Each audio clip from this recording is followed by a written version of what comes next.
I think the WAP is, I think, the most important thing because remember, we are in the game of wealth generation. You may be in property, or you may be a trader, or you may be anything. And I think anyone that really pigeonholes themselves is being myopic, because we're all in the wealth generation journey, right?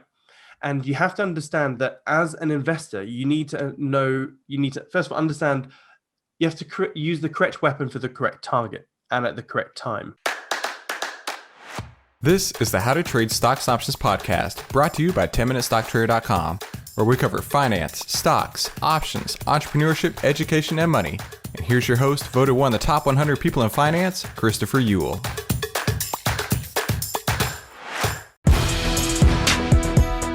Hey there, traders. Welcome back to today's How to Trade Stocks and Options podcast. Today, we have a special lesson for you. I'm putting it here on the podcast because I really believe that this is going to provide you massive, massive value. And that's what I'm trying to do here. And hey, listen, if this podcast was useful to you at all, I really highly suggest that you go check out the full trading course at AIStockTradingSystem.com. That's AIStockTradingSystem.com. Markets are people. People are predictable. Outlier can show you how to track market fear and greed with artificial intelligence on over 1,300 of the largest market cap names.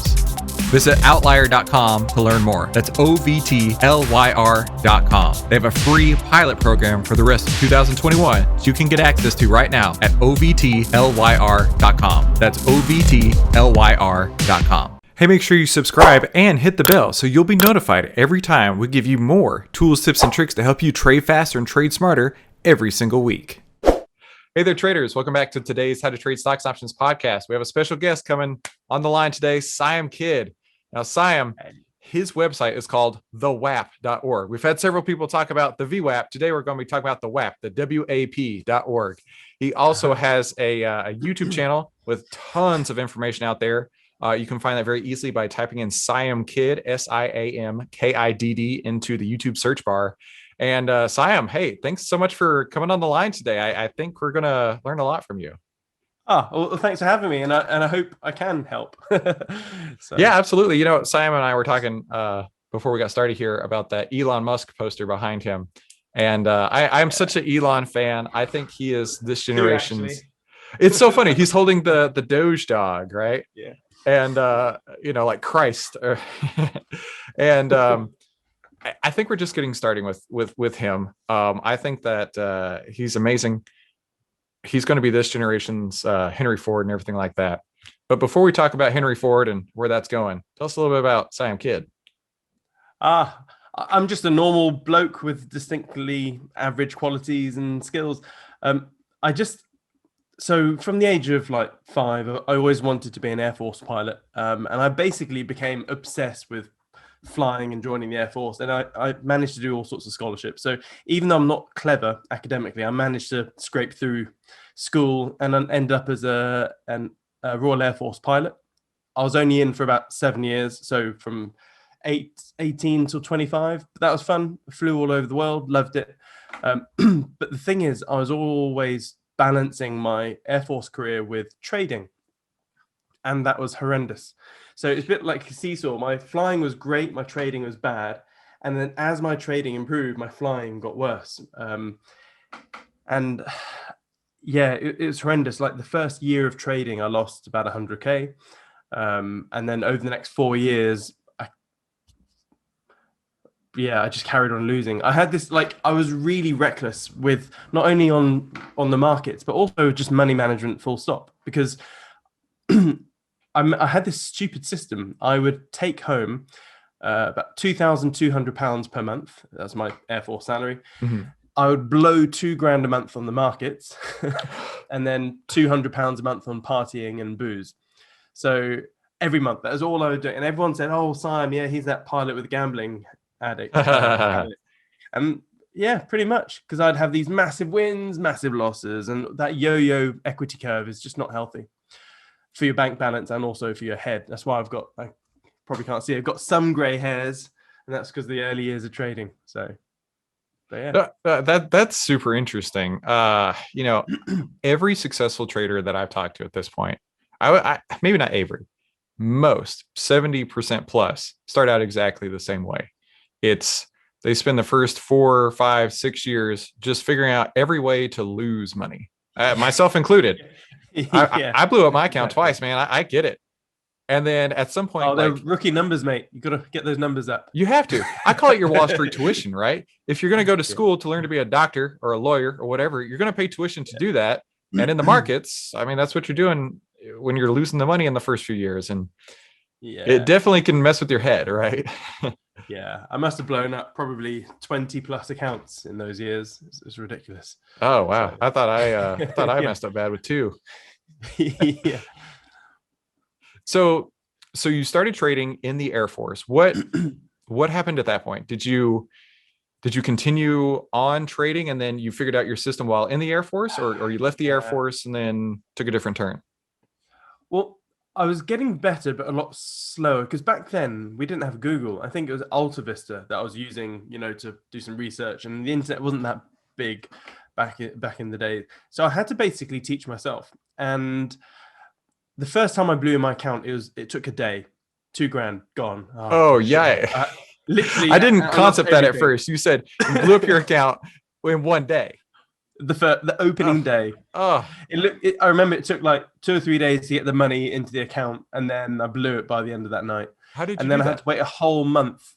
Back then, you couldn't even dummy trade. There wasn't the software, so I then have to wait, for my salary to come in. The next month, money came in. I blew up my account within a week. So there's progress, Big time and it progress. just kept Yeah. on doing it. And then year four, by the end of year four, I was just break even. So I call year 4 to year 6 my doldrum years because it was just break even. I knew not what not to do. I knew like basically not how to blow up an account, but I evidently didn't know how to make profit. So I would be making profit, I'd be losing. So basically break even. But it's year 6 onwards. That's when things changed. And so I've been trading, about 16 years now. So I think there was a crux or culmination where I think when I was 24, I read the book Rich Dad Poor Dad by Mhm. Robert Kiyosaki. That completely changed my way of looking at things. I was like, oh my God. Because I'm a big fan that you should never do things that are incongruent to your goals. And so within the space of a year, I sort of got into the whole self-help sort of industry, and Rich Dad Poor Dad, Think and Grow Rich. I read all of these books. Jim Rohn, I became obsessed with Jim Rohn. What a legend. Les Brown. And I realized, like, my ideal monthly lifestyle back then, I wanted like £20,000 a month to take home, and I then realized I would never ever ever get that in the Air Force. I mean, the Prime Minister doesn't even earn that. Like, and I asked, so one of these big old meetings, every now and then the station commander would get his junior pilots in and give us a pep talk. And I remember asking my mate, I was like, what's he on? And he was, oh, he's about 70, 80K. I was like, what?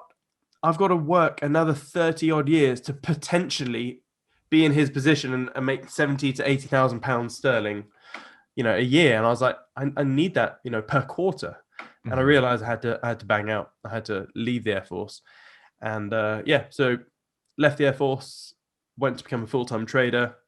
And even though I was good, I blew up my account again. It was like by that time I hadn't blown up account for like 3 years. And then I just blew it up because it was really bad because everyone that knows me knew that I was like Mr. Air Force, Mr. Pilot. Like I would always, lived and breathed the Air Force. I loved it. And they all said I was an idiot to leave a really cushy job to become a full-time trader. I Yeah. said, no, I'm really good. I'm good now, honestly. And then I blew up my account. I literally ended up with not much. I think I had like a £5,000 account with no job because I left the Air Force prematurely. And then I realized our outgoings with me and my girlfriend at the time, we had like £2,000 a month outgoings, and I had no job. I couldn't get any job. And all I had was a 5 grand account. I was like, right, I'm going to have to make 2 grand a month from my 5K account, which is like 40% ROI per month. It's Yeah. not going to happen. I Right. lasted 3 months. I made 2 grand a month for 3 months from that 5K account. And then I blew that up. And then I was like, oh, sugar. Yeah. And that was horrendous. And I was on my knees, monetarily speaking. So Yeah, that wasn't a good. That's what I call my cheese and mayo sort of part of my life. I remember we were in Lidl. So in the UK, there's this really cheap like supermarket where everything is dirt cheap. I mean, it probably isn't even food.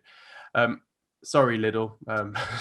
But Ellie, my wife, or girlfriend now wife, just came up to me in the aisle one day and went, cheese or mayo, and shrugged because we couldn't afford both.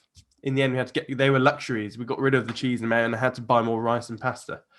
And we were literally just living on rice and pasta for a few months. It was just horrendous. And then eventually, yeah, I got a job. It was like a really shitty job. Hated it. It was like an admin job. And then then I got into business. I quickly realized, and so here's the thing. Sorry, I know I'm waffling here.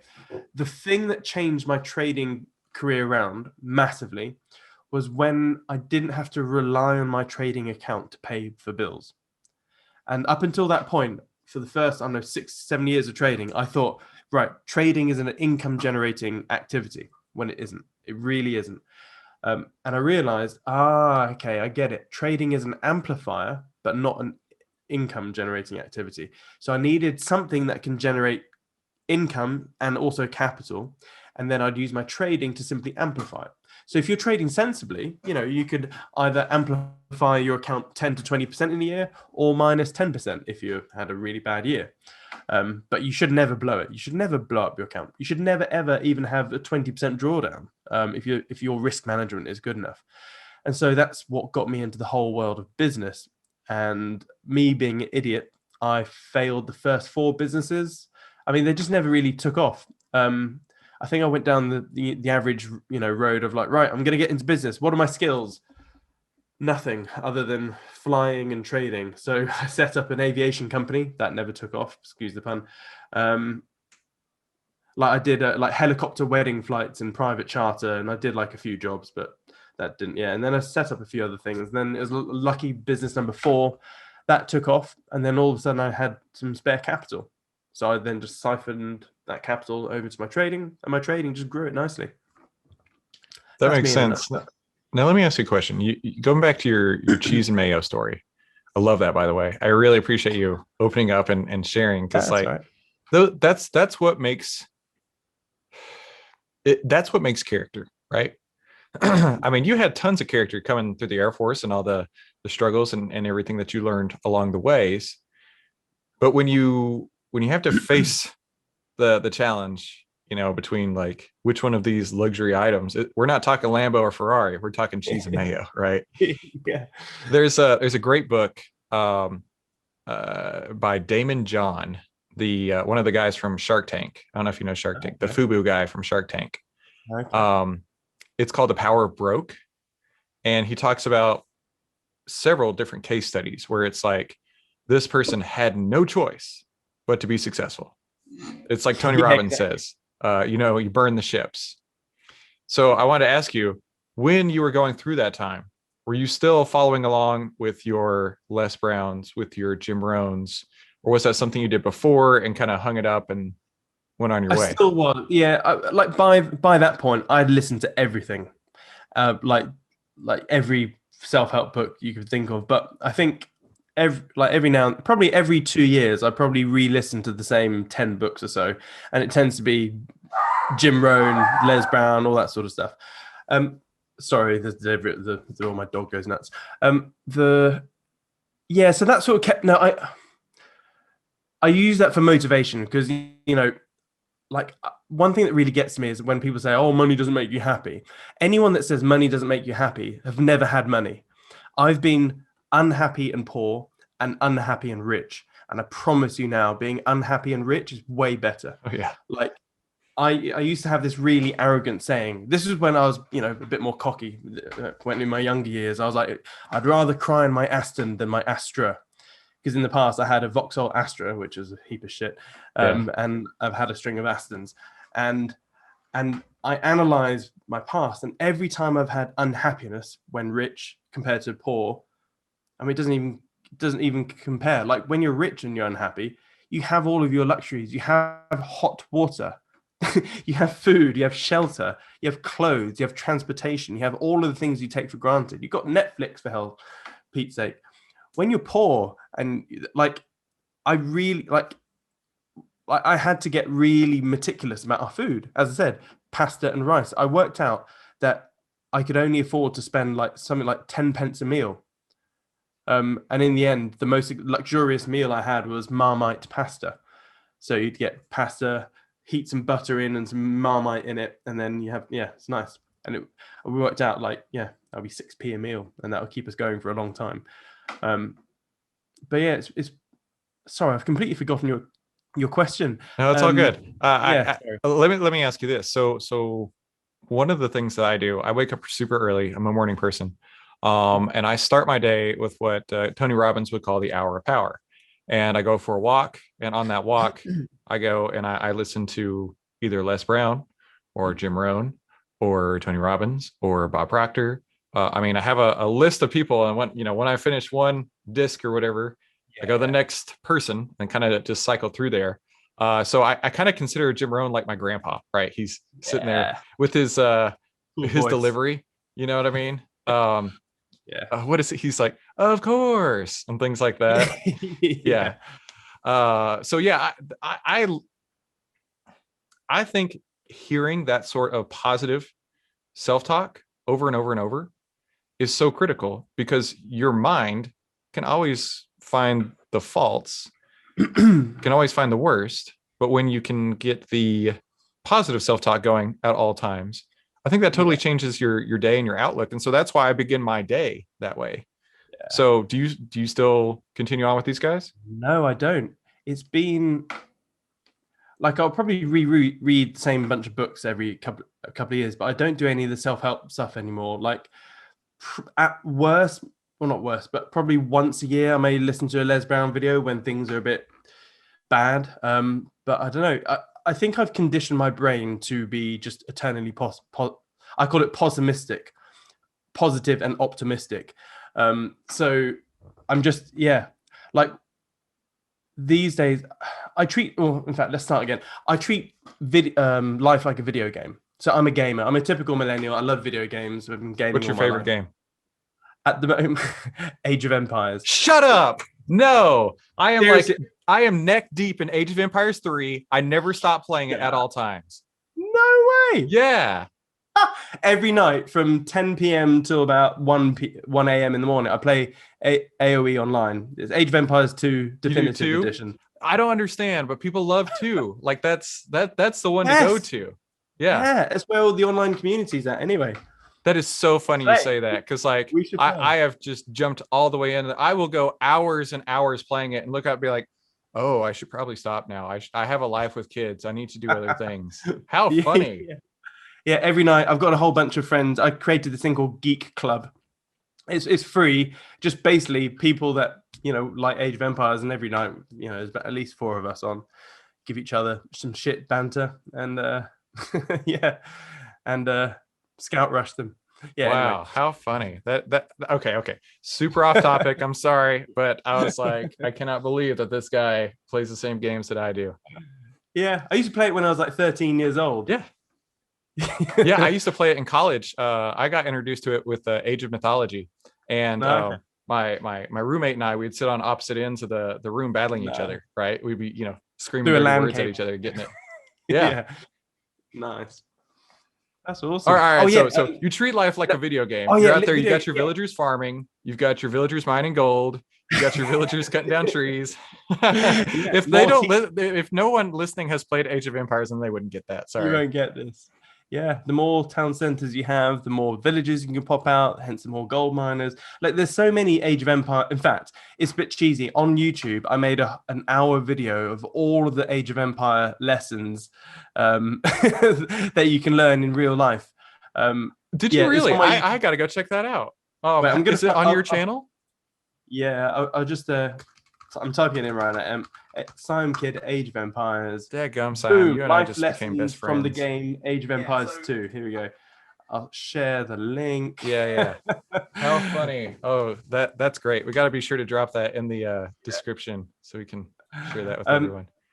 But yeah, so basically life is like a video game. So what happens in like the average person is when they have a knockback and something bad happens, I've seen people crumble mentally. And they're like, oh, I'm a victim. Woe is me. I don't know what to do. When shit happens to me all the time, Murphy's Law, yada, yada. I'm like, just, you sort of want to slap them silly. And like, when you lose a level at a computer game, what do? You don't cry in the corner. You just go, that was bad. Okay, I won't do that again. Reset level, go.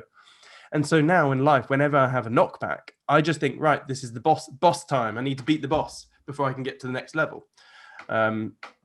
So in fact, as we speak right now, what is it, 17th of June, I've got quite a few hurdles in my life at the moment, business, etc. And I was telling a mate the other day, like, what's happening? And he was like, bloody hell, mate. Like, and yeah, but you just got to, you got to prioritize. You got to prioritize what is the nearest alligator or crocodile and shoot that thing first. So on that topic, life like right? a video game. There's a fantastic book called The One Thing that I read a while ago. And ever since that point, I do this in my life so much that my kids repeat it to me. I'm like, one thing at a time. I'm not going to try and multitask. I'm going to give this one thing my attention. And then once that's done, I will move to the next thing. I kid you not, with my kids, like yesterday, I have a 6-year-old and 9-year-old, and my wife and I were trying to tilt the 6-year-old to do a couple different things. And he's like, Mom, I can only do one thing at a time. Let me finish this and I'll move on to the next thing. So I totally agree with you. And I totally get the video game aspect of things as well. Right. Because I mean, you could look at trading in a way. It's like you're gathering points, like on a Mario game, you're gathering points kind of thing.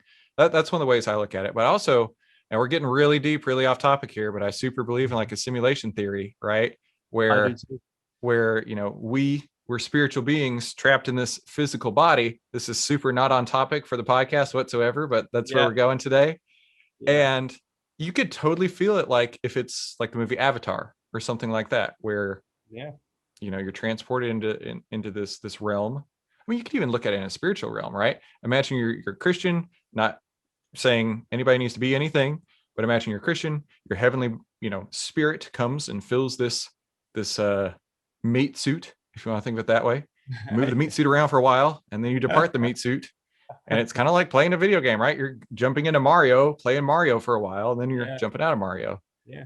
And even from a technical point of view, if you look at the progression of photorealistic images and videos, etc., like as Elon said, if you were to take a conservative progression, by the year 2050, you'll be able to have virtual reality, which is indistinguishable from real life, as in the field of view you have right now, which is roughly 270 degrees, with the resolution that we have, which I forgot the megapixels, but it's high. There will be VR goggles or headsets, which will be identical. So you can you'll put your headset, like you won't know what's the difference. In fact, it won't even be a headset. It'll probably be a chip in your head. Yeah. So when you look at just normal technological progression, just by the year 2050, so over the next 30 years, 20 to 30 years, it's going to be indistinguishable from real life. So it'll be like Ready Player One. Oh, now imagine, what a great movie. Yeah. But imagine what tech will be like in 200 years. Like, we're going to have lots of metaverses where we'll be living in this real world, which will probably be for the privilege of the very rich that can enjoy it best. But for the average Joe, they'll be living in the metaverse, or, like Ready Player One, basically. And so, and this is where crypto fits in, Yeah, in fact, that's going really off topic. We'll come back to crypto later. Yeah, no. I feel like that's a decent segue there. So you're into the crypto space. Like I just observe. I haven't played in there. You got the picture of Elon back there with Doge. What do you think about the crypto space? Because it seems like you have an opinion other than trading it. Oh yeah. So I have always been the worst critic for crypto. Like, I was aware of it when it really sort of sprouting up in 2011. I know it was born in 2009, etc., but I came across it in 2011. I thought, nah, this shit, rubbish. I bought some. I got in 2012. I actually was part of a crypto mining business that didn't go very well. And I said, it's too, I was an experienced trader, you know, and I was like, look at this. It's a tiny market cap, extreme volatility. It's extremely risky. And like the world's biggest exchange back then was Mount Gox, which was Oh a yeah. gaming card platform. Like, I don't know if you know, like the software they were using was from collector cards. That was the exchange, and they sort of went, we'll use this for cryptos as well. Yeah, it was ridiculous, and there's too much risk. And I was correct. And I said, we're going to have ridiculous pump and dumps across the board. You'll have crazy volatility, etc. And then I sort of closed my door to it. And then by 2016, things had changed. So, like, it was becoming more formalized, and some bigger entities were starting to get into it. So all of a sudden, it gained traction. Now, again, I'm a gamer, and I'm very aware of game theory. And I think more people should be aware of game theory, because you can really anticipate all sorts of stuff if you understand game theory. And hell, I like playing chess as well. And with chess, you've got to think ahead. So when you apply game theory in chess, etc., it became obvious that crypto was not a fly-by-night thing. It was a real thing. It was like the dawn of a new revolution. And at the beginning of every new revolution, it's indistinguishable from a bubble. Every brand new revolutionary game-changing thing is indistinguishable from a bubble. So I spent many years saying it was bubble, bubble, bubble, bubble, bubble. Then I realized, oh, actually, it's no longer a bubble. Just like the internet. Like the internet stormed on, and everyone said, oh, it's rubbish, it's going to disappear, etc. And yes, the things built on the internet came and went. You know, pets.com, Enron went bust. Enron's a different thing altogether. Loads of things came and go, but what stayed? It was the core infrastructure. It was the internet that stayed.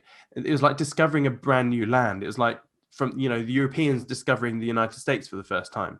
It was this brand new virgin land that everyone then rushed over to. And that's what the internet was back in the 1990s.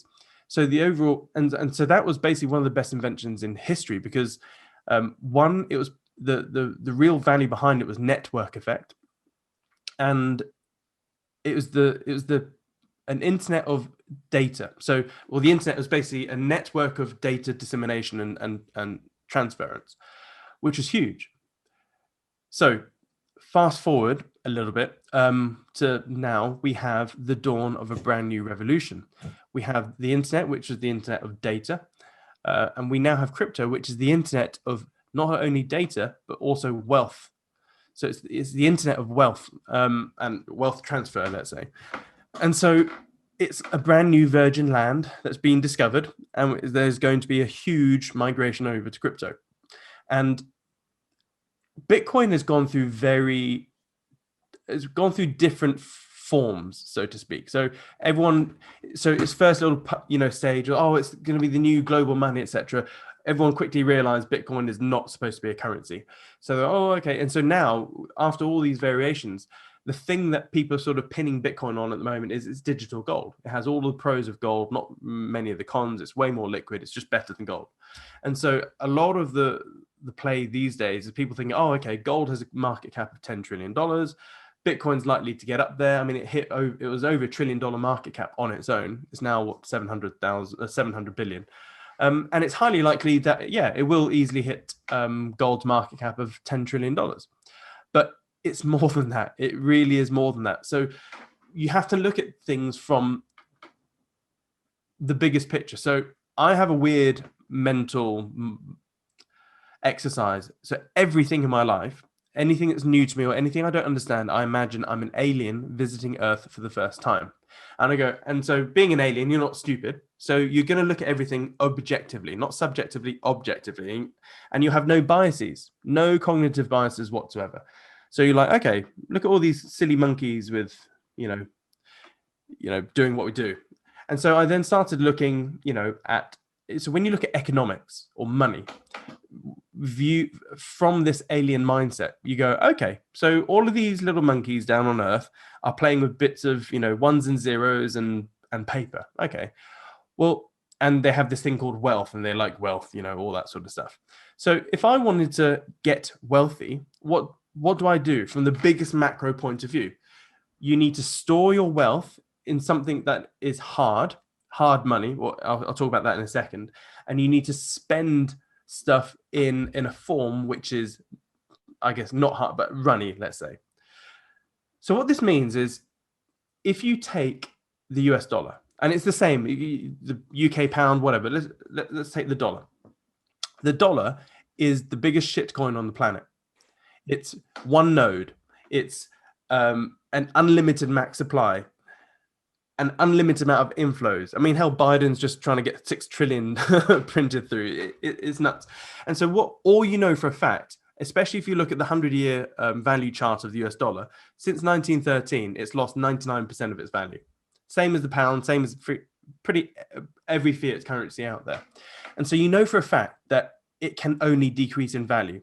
So why on earth would you store your hard work and time in an asset or a form that's going to be flittered away? It's like being in the middle of the Sahara Desert or the Texas Desert, and you're holding your wealth in ice cubes. It's not a wise choice. It's going to melt away. So what you need to do is store your wealth in something that won't be inflated away or wilted or melted away. So what is there? Okay, there's commodities, yeah. Gold and silver, yeah. I've been a big fan of gold and silver for the last 10 years, but there's a lot of cons. It's not that liquid. Like, I've been buying silver since 2009, and on paper, I've made a massive ROI. I've been buying silver since it was like $6 an ounce, and it's now, I don't know, whatever, but I can't sell all of the physical coins because I'm getting absolutely rinsed in the in the buyback prices. So Right. it's not that good. So when you look at Bitcoin, however, it is the best form of hard money that's ever existed. So one, there will only ever be 21 million Bitcoin ever, but in our lifetimes, we'll only see about 20 million. The 21st millionth Bitcoin will be mined in the year 2140. We're not going to see that.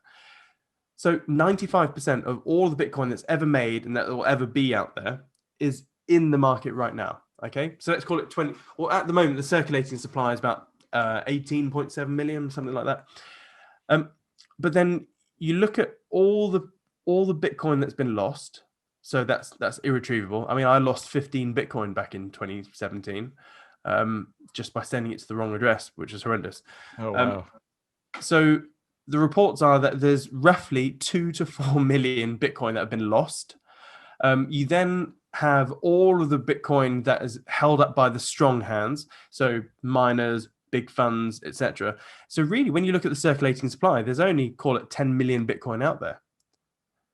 And then you have all of the money. You have a tsunami of capital about to flow into these teeny weeny doors.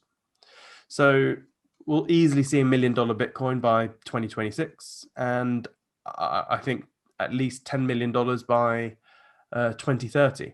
Now, that's for two reasons. One, because of the tokenomics behind it, but two, mainly because the US dollar is inflating itself away like ridiculously. So yeah, it'll be $10 million Bitcoin, but it'll have the effective purchasing power of, say, $1 million. Just look at your, I mean, if you, can I share? Will people be listening go for to it. this? Yeah. You can share your screen. Go ahead. Is it okay? Yeah.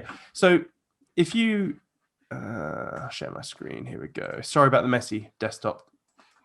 If you go to the Federal Reserve website, so US Fed M2, something like this. You type, yeah, here we go. If you look at this one, so this is your M2 money supply. And it's rather insane. Again, it's the same for the UK. I'm not trying to slate the dollar, etc. Any fiat currency, any government issued currency is a shitcoin. So if you were to just let's get paint out here. So let's have a look. So what is let's chop this up. So there's what, 20? Yeah, okay. There's $20 trillion out there. So let's chop this up into, I don't know, fours. Okay, so how long did it take for the US to print the first $5 trillion?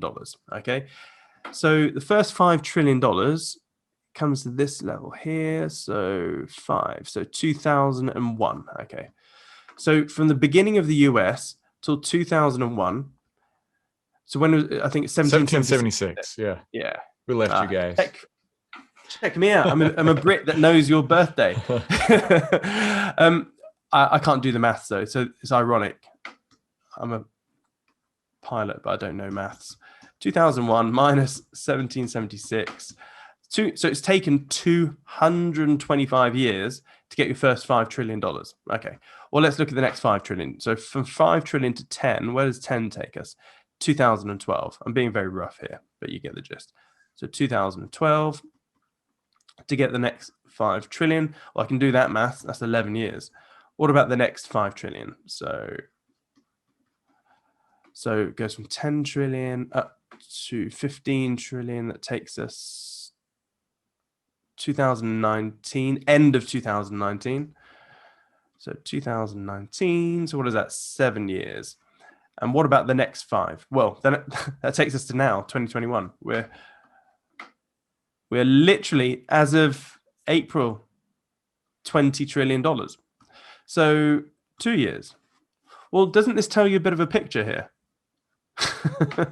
That's some compounded growth right there, let me tell you. Exactly. Compounding interest or exponential growth, you have exponential decay and exponential growth. And once something enters that realm, it's very hard to get rid of. So you're about to, in fact, put it this way: if we were just to expand things, how long is it going to take for the next 5 trillion? Well, Biden's just come along and went, I want $6 trillion. So the next $6 trillion is going to happen by 2022. So this is now 1 year. Now, the thing with currency growth, we've had, I guess, 2,400 years of very accurate monetary history. We know for a fact that every single time a currency has entered this slippery slide, it ends badly. With a 100% track record, it always ends badly. And so what you're going to see is a massive hyperinflation at some point. At some point, it'll go big inflation and and then before you know it, it'll be like the next stimulus package is going to be like $10 trillion. So by 2024, expect some sort of big stim package going to be of like $10 trillion. And we're going to, so for a fact, the pound is going to, the dollar is going to inflate away. So you need to harbor your wealth in something that cannot ever be inflated away. So no amount of tech innovation will change the Bitcoin supply at all. No amount of space innovation or quantum innovation will change the Bitcoin supply. It's hard capped. Whereas a lot of people, a lot of gold bugs, and I used to be in that camp as well. Well, no, gold is money, blah, blah, blah. And it is. But we now have Elon roaring into space. And if you just go to the meteor belt between, Mars and Jupiter, you can have, there are loads of little asteroids there, half a mile or a mile wide with more gold than the whole planet. All it takes is for a little bit of asteroid mining on some of these asteroids, and it will destroy a whole market. What happens if Elon just drags back a gold meteor? Puts it on the toe, right? Yeah, exactly. Like, obviously you won't be looking for gold. I mean, oxygen is the most valuable thing in space. So O2 and water. Well, actually water is, because you can make O2 from water. So, because oxygen is fuel, basically. So, yeah, Bitcoin it is. So I'm massively, in fact, I wrote a book in 2017, the crypto book. Oh, cool. Yeah. Is that on like Amazon and everything? Yeah, I'd get the Audible version on Audible. Hang on, I'm gonna find out on Amazon. But most of the things I've said in here have already come true. But yeah. Oh yeah, there it is. Cool. So yeah, we'll drop a link in that for the audience as well. Very cool. Yeah. But yeah, I'm irresponsibly long in crypto because it's not risky anymore. It's volatile, but it's not risky anymore. The explanation you gave on the money supply makes complete sense, and seeing it graphically as well. Yeah. So, but you mentioned something earlier. You said Bitcoin. I'm paraphrasing something along the lines of like Bitcoin isn't right, or Bitcoin's not meant to be a currency. Did I hear you correctly? Yeah. So what do you mean by that? It can't scale. It cannot. So if you look at all of the transactions in the world right now, if you look at Swift, the dollar payment network, everything that Visa's doing, and you basically just took a snapshot of the world as we know it. And I don't know the total amount of transactions per second, but it's going to be a lot. The Bitcoin network could never do that as it is. It needs some secondary layer bolt-ons like the Lightning Network. I mean, it could with that. I mean, there could be some bolt-ons you could put onto the Bitcoin network, which could do it, but really it's not meant to be a global currency. Therefore, and so I think a store of wealth is the thing it's going to be. It's going to be like digital gold, and ignoring all of the up and downs, I reckon it will end up sat there between 10 to 20% of the whole crypto market cap forever. And the world's wealth will be measured in Bitcoin, not the dollar, eventually. And not now, eventually. And think of it, it's a foreign bank for everyone. It's a censorship resistant foreign bank for everyone. And when you have crypto, it's personal monetary sovereignty. There's no third party counter risk. You don't have to ask someone, can I have access to my money, please? Or it's your money. And so when you look at it's not the best example. If you take a bank, okay, so let's say you have a bank that's got, $1 billion worth of funds. Okay, so it's looking after $1 billion worth of people's funds. And yes, the bank will be worth, its share price will be worth something. But if it goes from, say, $1 billion in funds to, I don't know, $100 billion in funds, it doesn't really add too much value to the share price, because it's still the same thing. And Bitcoin, it's not the best analogy, but Bitcoin is that. So whether Bitcoin has $10 trillion market cap or $100 trillion market cap, it won't really affect its value. The thing that affects Bitcoin's value is network effect. And network effect is the sole thing that's driving crypto. So what if we have, because this is already starting to happen in some countries, what if we have the government step in and say, no Bitcoin for you? What happens then? Well, just go to the countries where they've said no internet for you. So look at China. China's tried to ban the internet many times, and it's got the most heavily censored internet out there. Like, you can't access Google, etc. But what happens is, and in fact, every time someone tries to ban Bitcoin, it's the best marketing that it can ask for. Right. Because people just leave the country, or people will just bypass it. They'll use a VPN, they'll do whatever.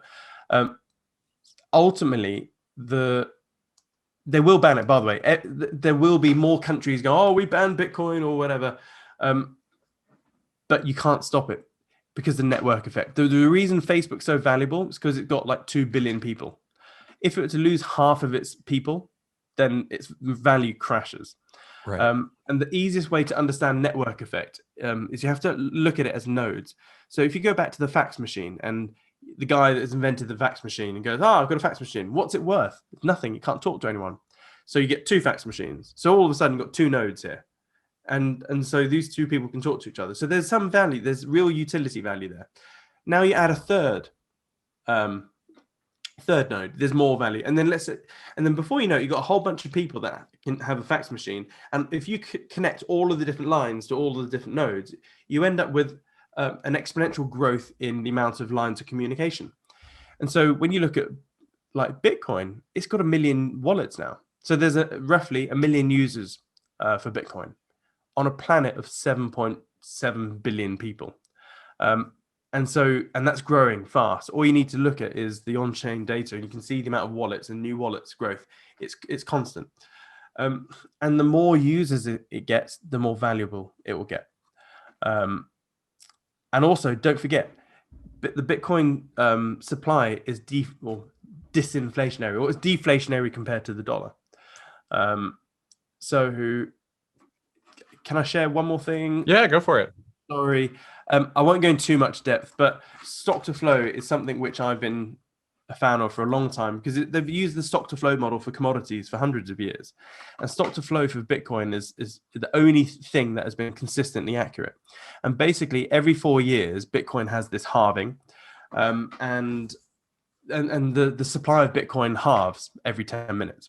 So back in the day when it first came about, 50 Bitcoin were mined every 10 minutes. Then you have a halving, then it's 25 Bitcoin every 10 minutes. And to the point now, you only get 6.25 Bitcoin every 10 minutes, so 900 Bitcoin a day. And therefore, the supply is diminishing, but the demand, even if it just remains constant, it's just tracking up this exponential curve. This is a log chart, by the way. So the exponential curve on a log chart is bottom left to top right. So it hasn't departed exponential growth yet. But what we see is that every halving, basically you have 3 years of consolidation, 1 year of crazy market rallying, and Bitcoin always peaks in December. Always peaks in December, and it's normally 800 days until the next halving. So people are worrying about this little downturn we had, but it's nothing. It's just a double peak bull market, just like we had in 2013. We had a double peak. And so what always happens is it always overshoots the base plate. And the base plate back in 2017 was $10,000. And it shot up to 20, hovered around $10,000 for about 3 years during consolidation, and then boom. So the base plate round for this time round is $100,000. So we're most likely going to hit $150,000 by December, and then it will probably consolidate for a bit. And so the real money, really, if you're getting into crypto, is not to make your money by December, January time. It's to keep your eye on the prize for 2026, where we should see $1 million Bitcoin. So now I'm pretty confident. I would say I'm 90% confident we're going to hit $1 million Bitcoin by 2026. It's very hard to knock Bitcoin off that trajectory. However, whether it will then go on to be the next one, I don't know, because what this means in the next one, so the rally up to 2030 means Bitcoin will be $10 million, which is just insane. But the thing is, with exponential growth, nothing in nature remains in exponential growth for a long period of time. At some point, it breaks down. And what we don't know is the disconnect. We do not know when Bitcoin will disconnect from exponential growth. I mean, hell, human growth, we grow exponentially in the womb for a certain period of time, and then we stop exponential growth. So yeah, and that's just one thing. There's so many different models and indicators out there, but that's just the easiest thing. That's the one I've shown my wife. Yeah, it makes sense. So you can be recklessly invested, right? Yeah. Well, that's really cool. That's the first time I've seen that. Maybe the first time a lot of the audience has seen that as well. So I appreciate you showing that. Yeah, it's fine. Man, we covered a lot today. I feel like, Sam, we could do this a couple more times. Easy. Yeah, sure. I'm good for time. Hit me. Just ask me anything. I'm an open book. Yeah, and I appreciate that very much, because some people come in with an agenda, and they have talking points and everything, and no, just have a chat. So we want to send everybody to thewap.org, THEWAP.org. Look up Siam's YouTube channel on YouTube, Siam Kid. I will also have a link in the description to the life lessons from Age of Empires 2, which I will be watching right after this. Yeah. And then also Siam's book, the crypto book. Yeah, get it on Audible. I think the WAP is, I think, the most important thing, because remember, we are in the game of wealth generation. You may be in property, or you may be a trader, or you may be anything. And I think anyone that really pigeonholes themselves is being myopic, because we're all in the wealth generation journey, right? And you have to understand that as an investor, you need to first of all understand you have to use the correct weapon for the correct target and at the correct time. And so you can't just be one thing. And so I've realized over the years is that the way I make wealth is through businesses. So I've got 9 businesses. They make profits, and then they spit out some profits, and then I grow that surplus capital with my trading, and so that does that, and then my trading profits, I then spin it off into other things, crypto or whatever. But if you were to then look at the trading bit, I've then split that in half as well. You have your aggressive account where you go nuts, and then you have your soft, normal DIY pension account where you're really sensible. But going back to the business thing, like, it's so hard getting into business for the first time. You don't know what idea you're going to do, and if you do, you don't know how to implement it, and you will fail your first bunch of businesses. So the WAP, the Wealth Action Plan, I made it years before that stupid Cardi B song, by the way. It covers. It's like a Netflix for business, life, money, investing. It covers everything. So yeah, check it out. Yeah, absolutely. We'll make sure we do that. So Sam, thank you so much for your time today. Really great chat. Looking forward to doing this again at some point. And we'll make sure to send everybody to thewap.com or thewap.org That's it. Yeah. WAP.org. Yeah, I don't want to send them to the wrong place. The WAP.org. Yeah. Hey, man, thank you so much. I really appreciate your time today. No, thanks for having me. I hope it helps. Oh, without a doubt. I learned a ton for sure. And I hope you learned a ton by tuning into today's podcast. Make sure you like, subscribe, and enable notifications. That way you never miss any of the tools, tips, and tricks that we upload every single week to help you trade faster and trade smarter. And I'll see you on the next episode. Okay, so what'd you think? That was pretty incredible, right? Now, if you like that, that's only a taste, only a sample of what you're going to find in the full AI stock trading system. And I really highly encourage you to go and check this out. Obviously, you are interested in learning on how to trade, and that's why you're listening to this podcast. Now, I'm going to take and download my entire trading system that I use day in and day out onto you. And the only way I'm going to be able to do that is over at the AIStockTradingSystem.com. You're going to get phase 1, 2, and 3, several bonuses, and on top of that, I'm going to walk you through over a dozen trades that I put on inside of my account, holding your hand and showing you exactly how I got in, how I got out, how I use the artificial intelligence data, and how this could work inside of your own trading portfolio on a daily basis. So make sure you head on over to AIStockTradingSystem.com. That's AIStockTradingSystem.com to learn more and to get started and to download my decade plus worth of trading experience into your hands so you can start using the AI stock trading system today, the 5-step system to take the guesswork out of trading.